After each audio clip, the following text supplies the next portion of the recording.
Good afternoon, thanks for joining us. I will start with the usual update on the most recent COVID statistics for Scotland. I can confirm that an additional 43 positive cases were confirmed yesterday. That represents 0.9% of people who were newly tested yesterday, and it takes the total number of cases now to 18,890.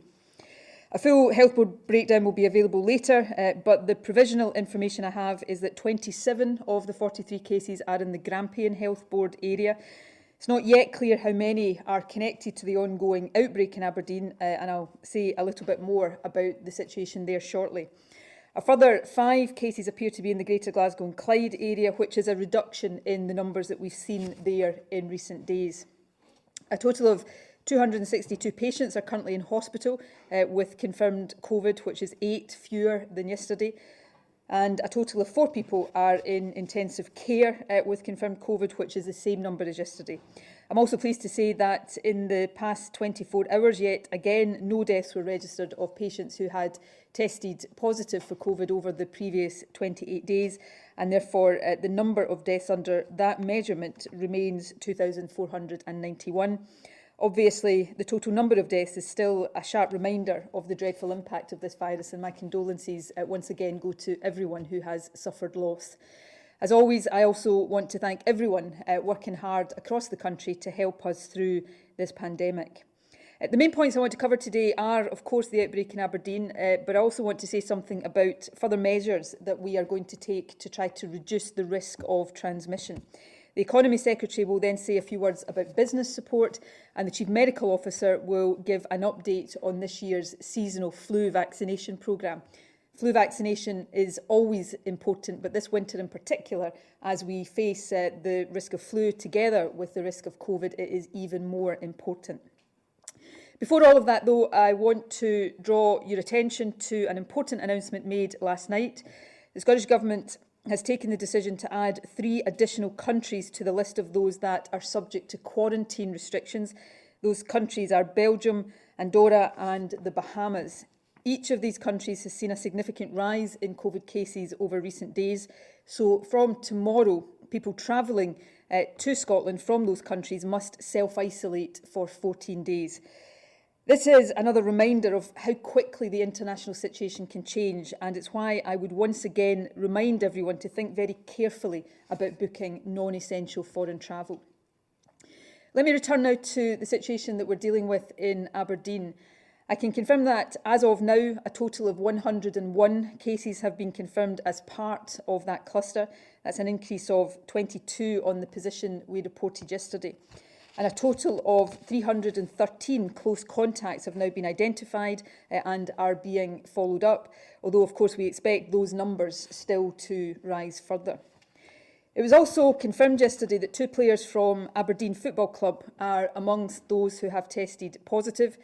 In addition, a further 6 players have been identified as having been in close proximity with one of those individuals, and they are all therefore self-isolating. It is now clear that all 8 of these players visited a bar in Aberdeen on Saturday night.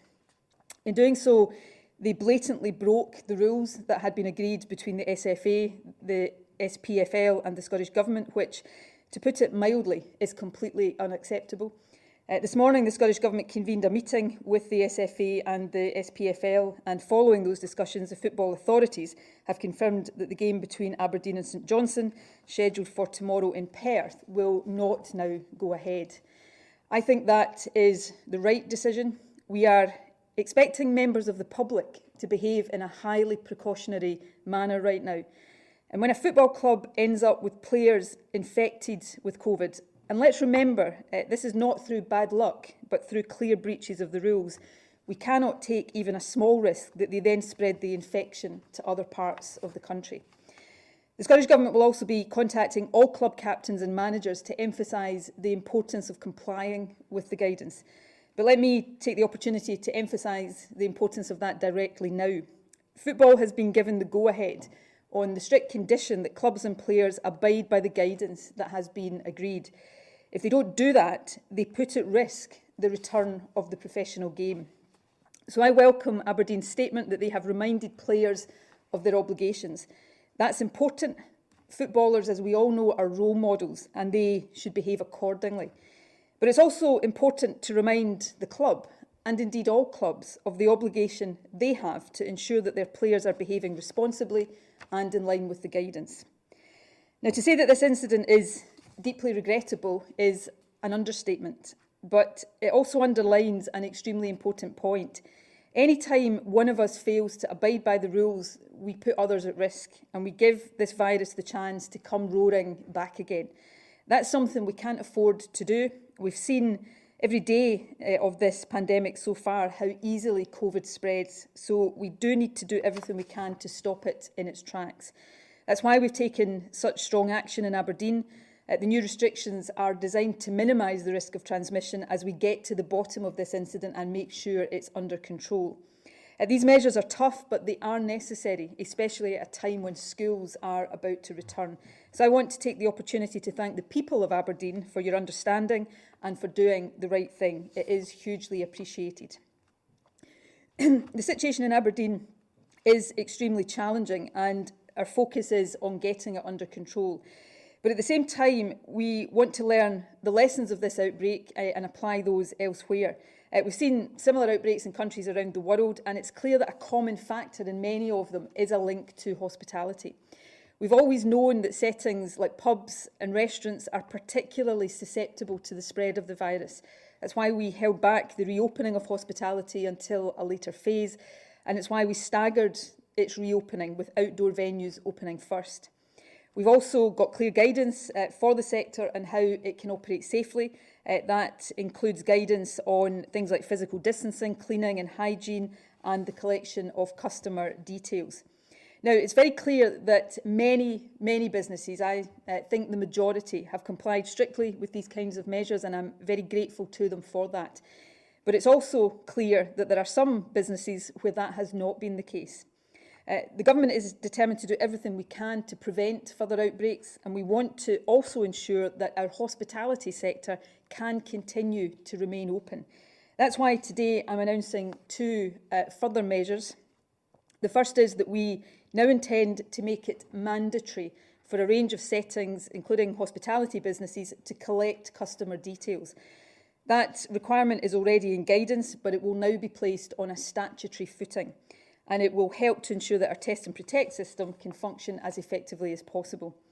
Second, we intend to issue new statutory guidance relating to indoor hospitality. We'll set out more detail of this next week, but the aim is to ensure greater compliance with the key public health measures like physical distancing. And we will work with Police Scotland and local environmental health teams to explain these measures and, if necessary, enforce compliance. Both these changes will take effect from next Friday, and they will help to clarify exactly what is required from hospitality. But I want to emphasise that businesses should already be doing these things, so if you're not, don't wait till next week, start complying now. Premises should be collecting and keeping contact details.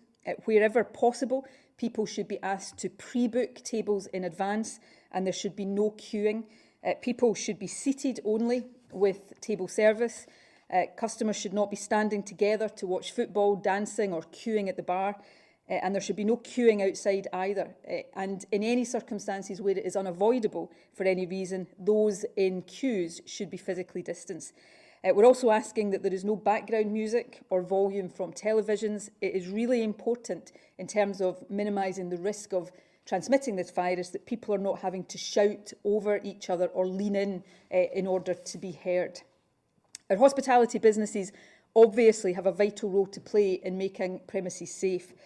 But as I said yesterday, we are all the first line of defence against this virus. So I know the kind of measures I've just outlined there seem really restrictive, and they are really restrictive, but I want to emphasise again that they are there and will be put there because they are necessary. We see in Aberdeen right now, including the situation with the football club, how quickly this virus spreads. So everybody, please think about your own actions. No more than 3 households should be meeting together in places like bars and restaurants at any one time. People from different households should be staying physically distant from each other. Final update I want to cover today concerns the use of face coverings. At the moment, the use of face coverings is mandatory in shops and on public transport, and we are